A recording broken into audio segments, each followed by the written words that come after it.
సుందరాకాండ తాత్పర్యం 30వ సర్గ. అశోక వృక్షం మీద తనను మరుగుపరుచుకుని కూర్చున్న పరాక్రమవంతుడైన హనుమంతుడు రాక్షసాంగనుల బెదిరింపులను, సీతాదేవి ప్రత్యుత్తరాన్ని, త్రిజటా స్వప్న ఉదంతాన్ని యావత్తు యథాతథంగా ఆలకించాడు, అంటే విన్నాడు. తదనంతరం దేవేంద్రుడి నందనవనంలోని దేవతా స్త్రీల అశోకవనంలో భాసిస్తున్న సీతాదేవిని పరికిస్తూ పరి విధాలైన ఆలోచనల్లో హనుమంతుడు మునిగిపోయాడు. ఏ సీతాదేవి నిమిత్తం లక్షలాది వానరులు అన్ని దిక్కులందు వెతుకుతున్నారో ఆమెను నేను చూడగలిగాను. శత్రు బలాన్ని అంచనా కట్టడానికి రామదూతనే వచ్చిన నేను ఎవరి దృష్టిలోనూ పడకుండా జాగ్రత్తగా గూఢచారిలా సంచరిస్తూ వచ్చాను. అప్రమత్తంగా ఇలా సంచరించినందున నేను సమస్త విషయాలు పూర్తిగా అవగతం చేసుకోగలిగాను. రాక్షసుల శక్తి సామర్థ్య విశేషాలను, ఈ లంకానగర అనుపానులను, రాక్షసాధిపతి అయిన రావణుని ప్రభావాన్ని, అతడి వైఖరిని కూడా తెలుసుకున్నాను. సమస్త జీవుల పట్ల కరుణ గలవాడు, అమేయ బల పరాక్రమాలు గలవాడు. అటువంటి తన భర్త అయిన రాముని దర్శనానికై ఆరాటపడుతున్న ఈ సీతాదేవిని ముందుగా ఊరడించడం ఉక్తం,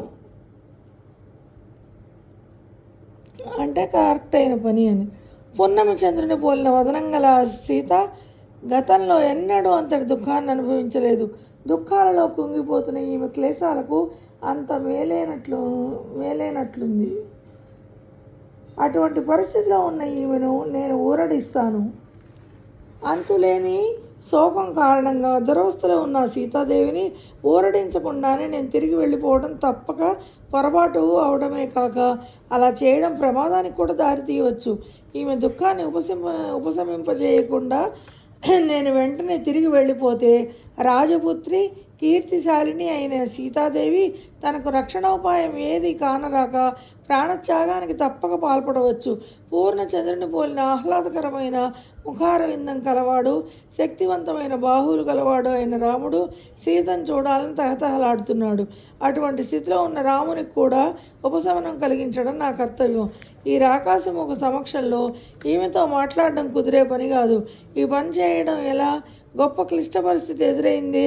ఇంకా మిగిలి ఉన్న రాత్రి గడిచేలోపు, అంటే తెల్లవారేలోగా ఏదో విధంగా మాట్లాడి ఆమె నేను ఓదార్చకపోతే ఆమె ప్రాణత్యాగం చేయటం తథ్యం.